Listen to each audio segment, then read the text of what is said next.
نبی پاک علیہ السلام نے بھی لوگوں کو جب رستہ دکھایا ہے تو رب کریم کا رستہ دکھایا ہے، اللہ کا رستہ دکھایا، اللہ کریم کا رستہ دکھایا، لوگوں رب کی طرف توجہ کرائی۔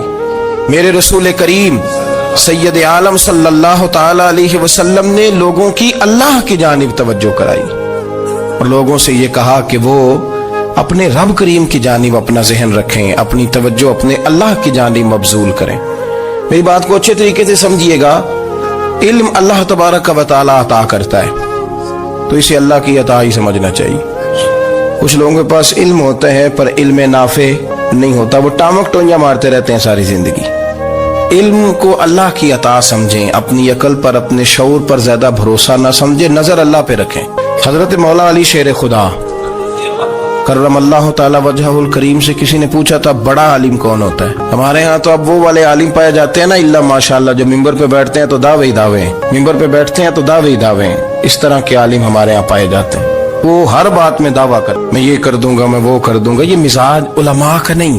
حضرت علی المرتضیٰ سے کسی نے پوچھا بڑا عالم کون ہوتا ہے؟ فرمایا بڑا عالم وہ ہوتا ہے کہ جسے مسئلے کا پتہ نہ ہو تو وہ کہہ دے مجھے نہیں پتا، میں پتہ کر کے بتاؤں گا، غلط بات بیان نہ کرے۔ امام مالک سے کسی نے کوئی مسئلہ پوچھا تو آپ فرمانے لگے مجھے اس سوال کا جواب نہیں آتا، ہمارے بزرگ سمجھاتے کیا ہے؟ وہ کہنے لگا آپ اتنے بڑے امام ہیں تو اس سوال کا جواب نہیں آتا۔ آپ فرمانے لگے اگر مجھے ہر سوال کا جواب آتا پھر تو میں خدا ہوتا، مجھے ہر سوال کا جواب نہیں آتا، مجھے تو اتنا آتا ہے جتنا میرے رب نے مجھے عطا کر دیا ہے۔ اپنی نظر اللہ پہ رکھیں، نکل آئیں اس معمے سے باہر کہ میں کوئی بلا ہوں، مجھے بڑا پتہ ہے، میرے پاس 6 ڈگریاں ہیں، مجھے 10 جگہ پہ تدریس کا شغف حاصل ہے، اس سے نکلیں باہر۔ قرآن مجید دیکھیے گا، اللہ تعالیٰ نے ارادہ قدرت فرمایا کہ میں حضرت آدم کو بناؤں گا، پھر بنانے کے بعد فرمایا فرشتوں سجدہ کرو آدم کو، سب نے سجدہ کیا الا ابلیس ابا واستکبر وکان من الکافرین، سب نے سجدہ کیا سوائے ابلیس کے، اس نے انکار بھی کیا، تکبر بھی کیا اور کافروں میں سے ہو گیا۔ تو یہ جب اللہ تعالیٰ نے سجدہ کرایا تو کیسے کرایا؟ اللہ تبارک و تعالیٰ نے نا حضرت آدم کو علم سکھایا خود، وعلم آدم الاسماء کلہا، خود اللہ فرماتے ہیں کہ میں نے جناب آدم علیہ السلام کو تمام اشیاء کے نام سکھائے، سب اشیاء کے نام سکھائے۔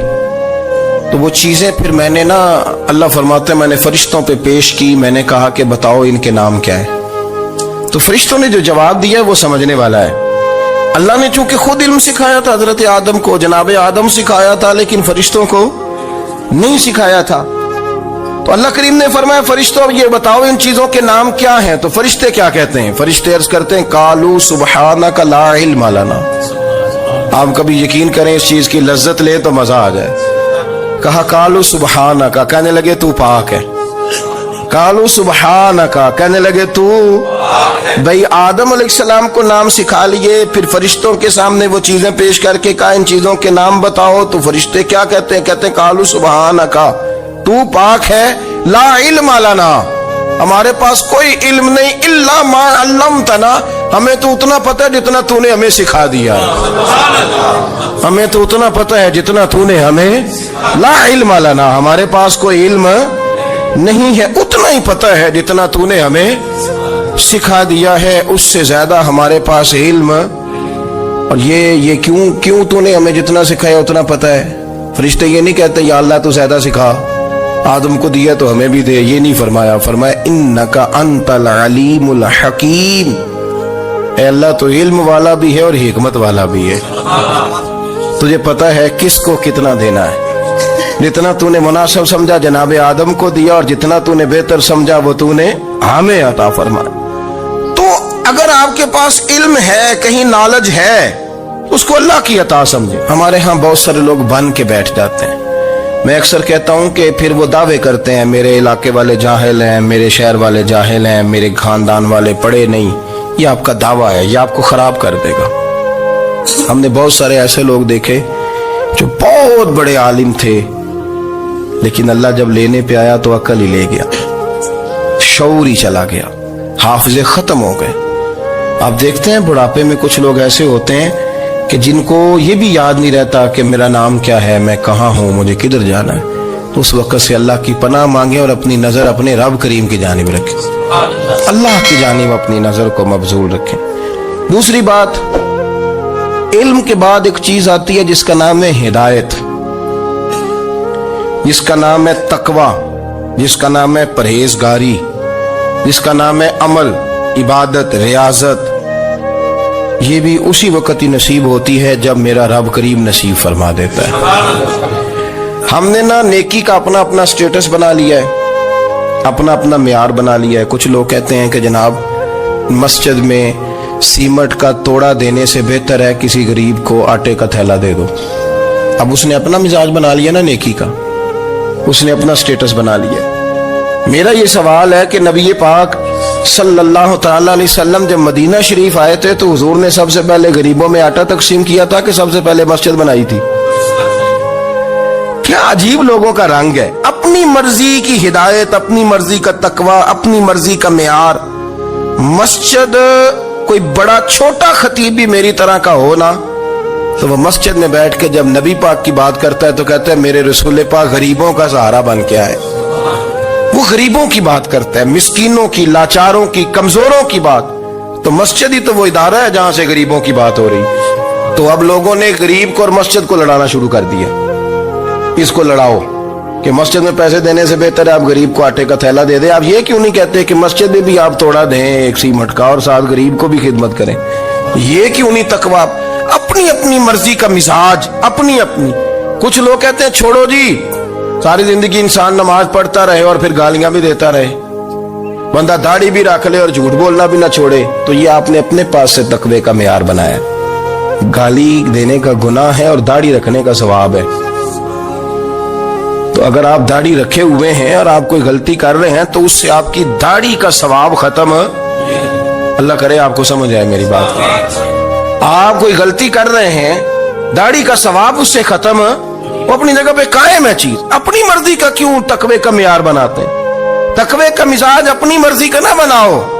اللہ کی بارگاہ سے دعا مانگو کہ یا اللہ ہمیں ہدایت کا نور عطا فرما، اللہ تو ہمیں رستہ دکھا، تو بتا کہ ہدایت کیا ہے۔ تو رب فرماتا ہے اللہ ولی الذین آمنوا، اللہ مومنوں کا مددگار ہے، یخرجہم من الظلمات الی النور، وہ انہیں اندھیروں سے نکالتا ہے اور نور کی طرف روشنی عطا فرماتا ہے۔ اندھیروں سے نور کی طرف اللہ لاتا ہے۔ اللہ ولی، اللہ مومنوں کا ولی ہے، وہ انہیں اندھیروں سے نور کی طرف نکالتا ہے۔ ہدایت ہمیشہ اللہ کی طرف سے سمجھے۔ جب وہ نماز کی توفیق دیتا ہے تو اپنے فضل سے دیتا ہے، جب وہ ذکر کی توفیق دیتا ہے تو اپنے فضل سے۔ ہم سمجھتے ہیں ہو جی فلانا نہیں پڑھ رہا بڑا بیوقوف ہے، فلانا نہیں پڑھ رہا، تو تم کیا اپنی عقل کے زور پہ پڑھ رہا ہے؟ میں جی اللہ کے فضل سے 2 سپارے پڑھتا ہوں، تو کس پہ احسان کرتے تو 2 سپارے پڑھ کے رویا کر کہ اگر مالک تو بڑا قریب نہیں۔ بڑے لوگ ہیں جن کو پورا قرآن حفظ ہے پر انہیں پڑھنے کی توفیق نہیں، تو نے فضل کیا اور مجھے توفیق دے دی ہے پڑھنے۔ رویا کر، پڑھ کے رویا کر، راتی ساری کر کر زاری، وہ نیند اکھاں تھی توندے تے فجرے اوہی گناہگار کہاون سب تو نیوے ہوندے۔ مہربانی کریں، ڈریں، نیکی کریں تو پھر ڈریں، پھر احساس پیدا کریں، پھر اپنے اندر وہ کمزوری لائیں کہ توبہ توبہ مجھے تو پتہ ہی نہیں، تو جانتا ہی نہیں۔ حضرت سیدنا امام اعظم ابو حنیفہ رحمۃ اللہ تعالی علیہ کے ساتھ ایک شخص کہتا میں نے نماز پڑھی، تو عشاء کی نماز تھی۔ یہ جو لوگ بڑے ہوتے ہیں نا، جن کے پیار کرنے والے بڑے ہوتے ہیں، ان کے گرد خوف بھی بڑا ہی ہوتا ہے، انہیں بڑا ڈر لگتا ہے، بڑی بعض اوقات آزمائش ہوتی ہے ان کی۔ عشاء کی نماز کہتے پڑھی تو امام صاحب نے نا عشاء کی نماز میں تلاوت کی آیتیں فَمَن يَعْمَلْ مِثْقَالَ ذَرَّةٍ خَيْرًا يَرَهُ وَمَن يَعْمَلْ مِثْقَالَ ذَرَّةٍ شَرًّا يَرَهُ، فرمایا جو ذرہ برابر خیر کرے گا وہ بھی قیامت میں دیکھے گا، اور جو ذرہ برابر شر کرے گا وہ بھی قیامت میں اس شر کو دیکھے گا، اس کے سامنے آئے گا۔ تو وہ شخص کہتا ہے کہ سارے لوگ نماز پڑھ کے چلے گئے، تو امام صاحب رحمت اللہ علیہ نے اپنی داڑھی پکڑی، رو رہے ہیں، کہتے ہیں وہ ذرہ برابر نیکی کا بدلہ دینے والے، وہ ذرہ برابر شر پہ سزا دینے والے میری سفید داڑھی کو دیکھ، مالک میرے ذرے ذرے سامنے نہ لانا، لوگ تو میری بڑی قدر کرتے ہیں دنیا۔